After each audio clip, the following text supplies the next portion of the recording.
Bonjour à tous, et bienvenue sur ma chaîne. Aujourd'hui, je vais vous raconter une histoire vraie, profonde et pleine d'émotions. Une histoire qui parle d'amour, de confiance, mais aussi de mensonges et de douleur. On dit souvent que le mensonge protège. Mais dans cette histoire, vous verrez qu'il détruit. C'est le récit de Mavungu, un homme respecté, marié, père de 4 enfants, dont la vie va basculer à cause d'un secret caché trop longtemps. Alors, installez-vous bien. Écoutez avec le cœur, car voici quand le mensonge détruit un foyer. Dans un quartier de la ville de Brazzaville, vivait un homme nommé Mavungu, marié depuis 10 ans à Lydie, une femme douce, discrète et respectée.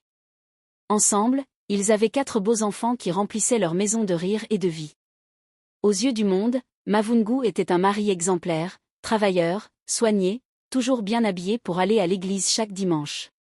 Dans le quartier, on disait souvent « Voilà un homme déni ». Mais derrière les murs de sa maison, il portait un secret lourd comme une pierre dans le ventre. Un secret qui, tôt ou tard, allait exploser. Lydie, elle, vivait dans la confiance et la paix, sans se douter que son mari menait une double vie. Le soir, pendant qu'elle priait avec les enfants, Mavungu s'isolait souvent avec son téléphone. Un téléphone qu'il gardait toujours verrouillé, même pour aller aux toilettes. Ce petit détail, au début anodin, allait bientôt ouvrir les portes du malheur. Un soir de pluie, alors que le tonnerre grondait au loin, Mavungu rentra plus tard que d'habitude. Il avait bu un peu, parlait à peine, et alla se coucher sans un mot. Pendant qu'il dormait profondément, son téléphone vibra plusieurs fois sur la table de nuit. Lydie hésita, mais une voix intérieure lui dit « Regarde, femme, c'est peut-être là que se cache la vérité. » Elle prit doucement le téléphone. À sa grande surprise, il n'était pas verrouillé cette fois. Le cœur battant, elle ouvrit la galerie. Ce qu'elle découvrit la glaça, plusieurs vidéos et photos où Mavungu apparaissait avec un autre homme, dans des scènes qu'aucune épouse n'aurait supporté de voir. Le choc fut brutal. Elle sentit son souffle se couper. Mais au lieu de crier, elle resta calme.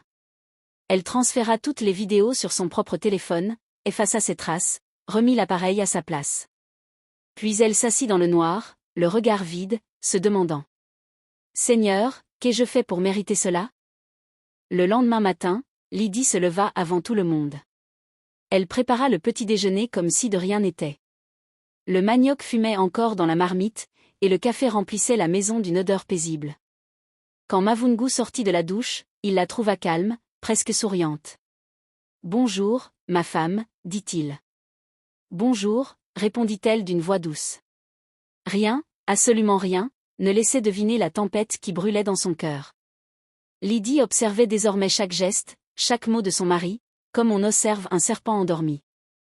Pendant la journée, elle continua à sourire, à parler aux enfants, à tenir la maison.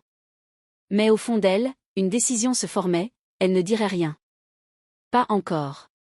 Elle voulait d'abord comprendre jusqu'où son mari était allé dans ce mensonge. Le soir venu, elle s'allongea à côté de lui sans un mot. Mais dans le silence de la chambre, ses yeux ouverts fixaient le plafond, pendant que son cœur murmurait. Le mensonge dort, mais il finira toujours par se réveiller. Les semaines passèrent, et Lydie devint de plus en plus distante. Elle continuait à sourire pour les enfants, à préparer la maison, mais dans le lit conjugal, elle se retirait doucement, plaçant un petit matelas au pied du lit. Mavungu remarqua, surpris. « Ma femme, que fais-tu là ? » « J'ai besoin d'espace, juste un peu de paix, » répondit-elle calmement. Au début, il pensa que c'était une simple humeur passagère. Mais les jours devinrent des semaines, les semaines des mois. Lydie ne criait pas, ne se plaignait pas.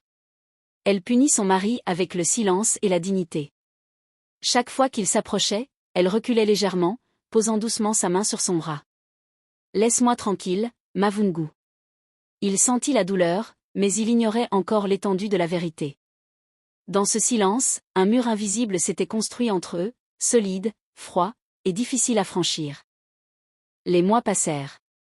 Une année entière s'écoula dans un silence lourd et pesant. Lydie gardait ses distances avec son mari, polie, attentive aux enfants, mais dans la chambre, elle restait ferme et inébranlable. Mavungu était frustré, confus et impuissant. Pourquoi me repoussait-elle ainsi ? Se demandait-il à voix basse. Il en parlait à ses amis et à ses parents, espérant des conseils. Tous répétaient Il faut qu'elle revienne à toi. Tu dois la corriger. Mais aucune solution ne venait. Le silence de Lydie était plus fort que n'importe quel reproche. Chaque geste, chaque mot de Mavungu était observé, analysé, rejeté par une femme qui savait tout mais ne disait rien. Chaque soir, en s'endormant seul, il sentait le poids de son mensonge, comme une pierre dans son cœur. Il ne savait pas encore que cette année de patience silencieuse allait préparer le terrain pour la vérité, celle qui allait secouer non seulement leur couple, mais toute leur famille et le quartier entier. Après une année de silence, Mavungu ne put plus supporter la situation. La frustration avait fait éclore sa colère et son désespoir. Il convoqua les deux familles sous le grand manguier du quartier, un lieu symbolique où toutes les décisions importantes se prenaient. Les oncles, tantes, cousins et cousines étaient présents, impatients et inquiets. Lydie, parle, dit le père de Mavungu. Pourquoi refuses-tu mon fils depuis un an? Ma fille, tu dois pardonner, suppliait sa mère. Lydie resta silencieuse. Elle savait que la vérité, lorsqu'elle serait dévoilée, frapperait comme un tonnerre. Elle observa les visages autour d'elle, certains sévères, d'autres suppliants. Tous pensaient qu'elle céderait. Puis, calmement, elle murmura. Si je montre ce que j'ai découvert, acceptez-vous de me laisser tranquille? Un silence de plomb tomba. Les familles, curieuses mais encore sceptiques, acquiescèrent. Elles savaient que le moment de vérité approchait, et que personne ne sortirait indemne. Lydie sortit son téléphone avec une calme assurance qui surprit tout le monde. Voilà ce que vous devez voir, dit-elle d'une voix claire mais ferme. Elle montra d'abord une vidéo. Le silence tomba comme une pierre dans la cour. On voyait Mavungu dans les bras d'un autre homme, dans des scènes que personne n'aurait imaginées. Les visages se crispèrent. Les murmures commencèrent, étouffés, puis s'amplifièrent. Mais, comment? Mon Dieu, c'est impossible. Les vidéos défilaient, chacune plus choquante que la précédente. Le téléphone passait de main en main, et chaque regard jeté sur l'écran semblait éteindre un peu plus l'honneur des familles. Mavungu, lui, restait figé, incapable de parler. Les yeux baissés, le souffle court, il sentait la honte s'abattre sur lui comme un orage. Lydie, impassible, regardait les réactions. Chaque murmure, chaque recul, chaque regard fuyant confirmant la puissance de la vérité qu'elle détenait depuis si longtemps. La cour était plongée dans un silence pesant. Les murmures s'éteignaient dès qu'un regard se levait. Chaque membre des deux familles comprenait que la vérité venait de frapper comme une massue. Les oncles, tantes et parents reculaient un à un. La honte était palpable. Comment avons-nous élevé un homme qui, fit l'une des tantes en se couvrant le visage. Le père de Mavungu tenta de parler, mais aucun mot ne sortit. La honte lui nouait la gorge. Sa femme tremblait, les larmes roulant sur ses joues. Mon fils, comment as-tu pu? Même les cousins, qui pensaient pouvoir protéger l'honneur du clan, s'éclipsèrent un à un, incapables de rester face à l'abomination. Mavungu lui-même sentit son monde s'écrouler. Il baissa les yeux, incapable de croiser ceux de ses parents ou de sa femme. Chaque respiration lui semblait lourde, chaque mouvement une épreuve. Dans la culture africaine, la honte collective était un fardeau plus lourd que tout châtiment. Mavungu ne put supporter la honte qui tombait sur lui comme un orage. Ses jambes fléchirent, son souffle se fit court. Il voulut parler, mais aucun mot ne sortit. Mon fils, regarde-moi, murmura sa mère d'une voix tremblante. Mais il était incapable de lever les yeux. La honte le paralysait. Chaque regard posé sur lui, chaque murmure autour de la cour, le frappait comme une lame. Puis, soudain, il s'effondra sur le sol poussiéreux, inanimé. Les hommes accoururent pour le relever, mais ses yeux restaient ouverts dans le vide. Sa mère cria, pleura, le frotta doucement, tandis que les voisins s'étaient figés, comme si le temps lui-même avait décidé de suspendre le souffle. Quand il revint à lui, tremblant et couvert de sueur, il murmura à Lydie. « Pardonne-moi, je suis mort-vivant. » Mais Lydie, droite et impassible, lui répondit. « La honte ne se lave pas avec des larmes. Tu as trahi ton foyer, ton nom, et tu devras vivre avec. » Après le scandale, Lydie prit une décision ferme. Elle rassembla les enfants et prépara ses affaires avec calme. Chaque vêtement, chaque cahier, chaque objet avait sa place. Elle voulait partir sans chaos, sans cris, juste avec la dignité intacte. Elle ne pouvait pas continuer de vivre avec un homme qui était, à la maison, un homme, un chef de famille, un mari et dehors, la femme d'un autre homme. Un hétérosexuel. Un PD. Un gay. Un 2X. Avant de franchir la porte, elle regarda Mavungu, assis, abattu et tremblant. J'ai porté ta honte en silence pendant 1 an, dit-elle. Aujourd'hui, je rends ton fardeau à ta propre conscience. La mère de Mavungu voulut la retenir, mais Lydie secoua la tête. Maman, je pars pour protéger ma dignité et celle de mes enfants. Dans le quartier, les voisins observaient, silencieux. Le soleil se couchait, teintant le ciel d'un rouge profond, comme pour marquer la fin d'un chapitre douloureux. Avec les enfants derrière elle, Lydie marcha vers un futur incertain mais libre. Chaque pas était un acte de courage. Dans son cœur, elle savait que la vérité avait été dite et que la reconstruction pouvait enfin commencer. Après le départ de Lydie, Mavungu ne fut plus jamais le même. Il errait dans la ville, fuyant les regards des voisins, des amis, et même des collègues. On murmurait partout. C'est lui, l'homme du téléphone. Ses amis s'éloignèrent, sa réputation s'effondra, et son travail commença à lui échapper. La honte était devenue son ombre permanente.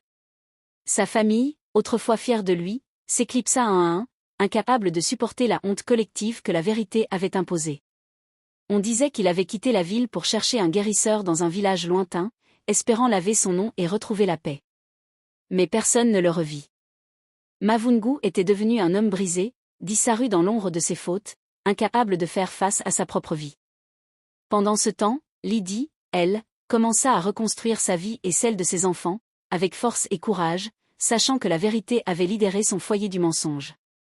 Avec Mavungu parti et les familles humiliées, Lydie se retrouva face à un choix, se laisser abattre ou reconstruire sa vie. Elle choisit la seconde voie. Elle travailla dur, organisa la maison avec discipline et éleva ses enfants dans la dignité et la confiance. Chaque matin, elle leur rappelait. Le mensonge peut blesser, mais le courage et la vérité nous rendent forts. Les voisins commencèrent à la respecter davantage, admirant son calme et sa force après tant de scandales. Elle retrouva peu à peu une vie paisible, entourée des rires et de la complicité de ses enfants. Chaque souvenir du passé était là, mais Lydie savait que la honte et le mensonge appartenaient désormais à Mavungu et à ceux qui avaient fermé les yeux. Elle avait choisi la paix et la vérité. Son foyer, même recomposé autour d'elle seule, était plus solide que jamais. Et au fond d'elle, une question commençait à germer pour le monde entier. Des années plus tard, Lydie racontait son histoire à d'autres femmes, à des amis, à des voisins. Elle parlait sans colère, mais avec une sagesse durement acquise. Puis, au moment où le silence enveloppait son auditoire, elle posa la question qui faisait réfléchir. Et si vous étiez à ma place, qu'auriez-vous fait? Auriez-vous gardé le secret, ou auriez-vous dévoilé la vérité? Chaque personne dans la cour resta silencieuse. Le vent soufflait doucement, comme pour donner le temps à chacun de réfléchir. Car parfois, le silence protège, mais il étouffe aussi, continua Lydie. Elle leva les yeux, et sa voix résonna avec force. Le mensonge détruit plus vite que la mort. Il ronge les foyers, efface la confiance, salit les noms. Quand la vérité éclate, elle ne demande à la permission pour brûler. Les auditeurs restèrent immobiles, frappés par la force de ces mots. La morale était claire, la vérité est un feu sacré, et le mensonge, un poison silencieux. Après des années de lutte et de reconstruction, Lydie avait retrouvé une paix intérieure que personne ne pouvait lui enlever. Chaque matin, elle marchait avec ses enfants dans la cour, souriante, confiante.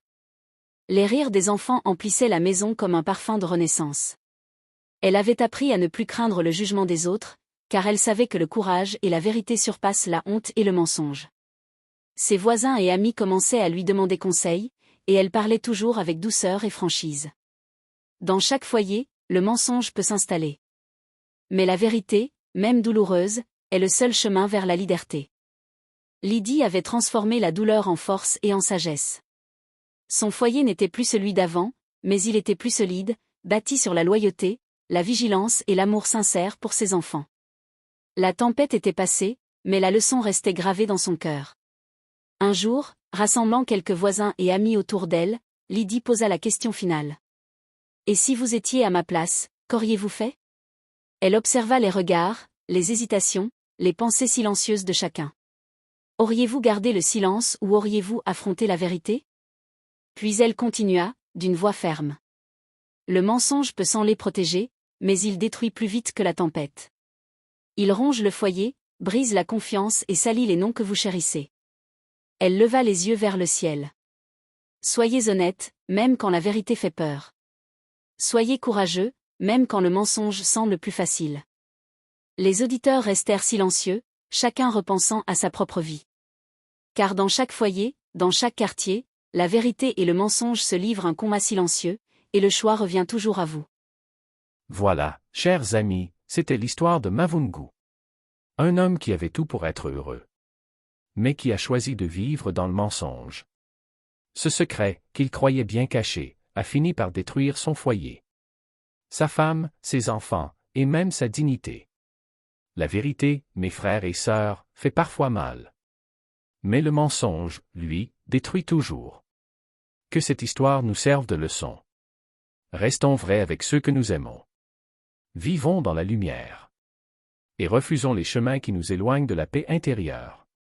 Si cette histoire vous a touché, n'oubliez pas de laisser un commentaire, de partager la vidéo, et de vous abonner pour d'autres récits africains pleins de sagesse et de vérité. Merci d'avoir écouté. Et à très bientôt pour une nouvelle histoire du cœur africain.